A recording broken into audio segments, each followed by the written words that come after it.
Since BoCo had left a guard behind at the station when he was taking the express, Gordon kept telling the other engines about how great he was and how much better he was than the diesels. Even the other steam engines had enough of it. They began to murmur about him and his boasting.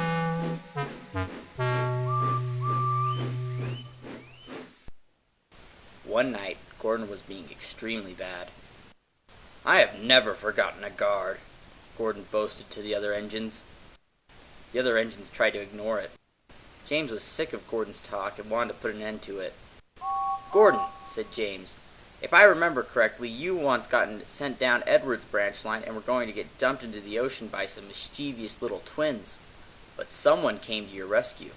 "Oh, that's right. It was BoCo who helped you out and stopped the twins. Don't you remember that, Gordon?" James asked. Gordon rolled his eyes. "I seem to remember also a bright red engine who had an incident with some tar wagons," he said. "What does that have to do with anything?" snapped James. "One day you might have an accident with some tankers, and then we'll see who's laughing." For the rest of the night, Gordon and James argued. The next day, Gordon had to take a train of fuel tankers to the mainland. Thomas puffed in to collect Annie and Clarabelle. "Be careful on Gordon's Hill today," warned Thomas. Gordon puffed crossly. "I can get up my hill on my own," he huffed rudely, and puffed out of the yard. "Bossy boiler," huffed Thomas. Gordon had a good run, but he was in a bad mood. The trucks were singing loudly. "Look at Gordon who thinks he's great. Look at Gordon who's going to be late," they sang together.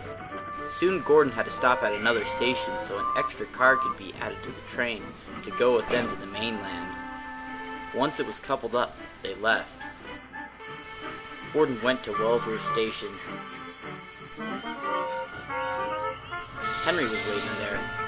He was going to help Gordon up his hill. Gordon thought that he didn't need the help, but his driver made him accept Henry's offer. Henry was coupled up, and the train raced away.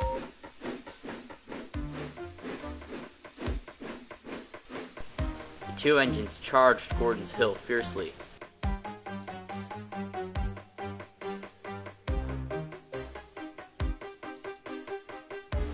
"We can do it! We can do it!" they panted.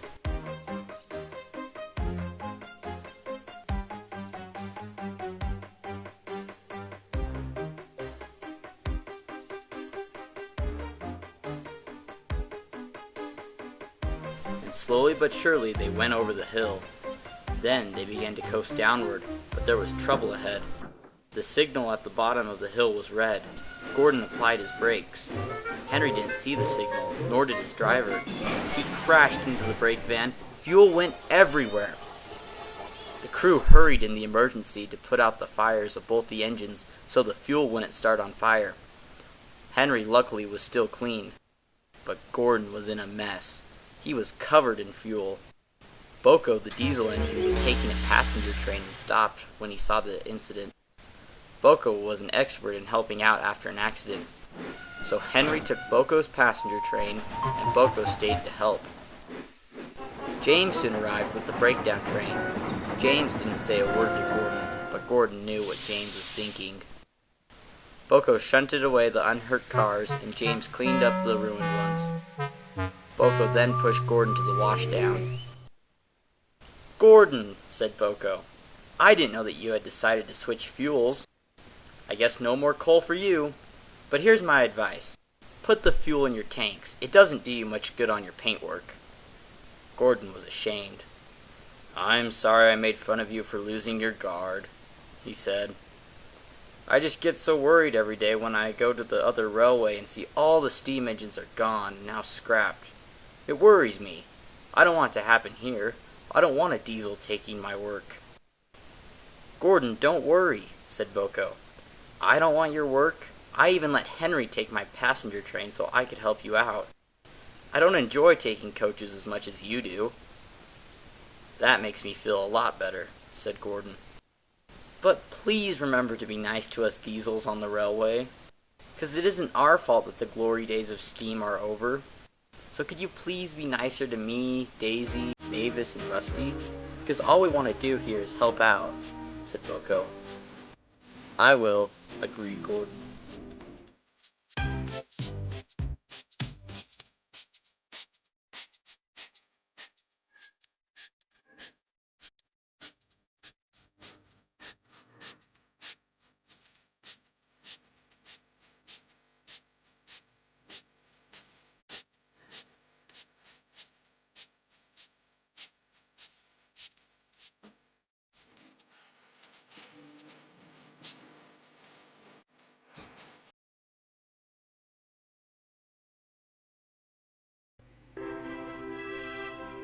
Next time on Thomas and Friends.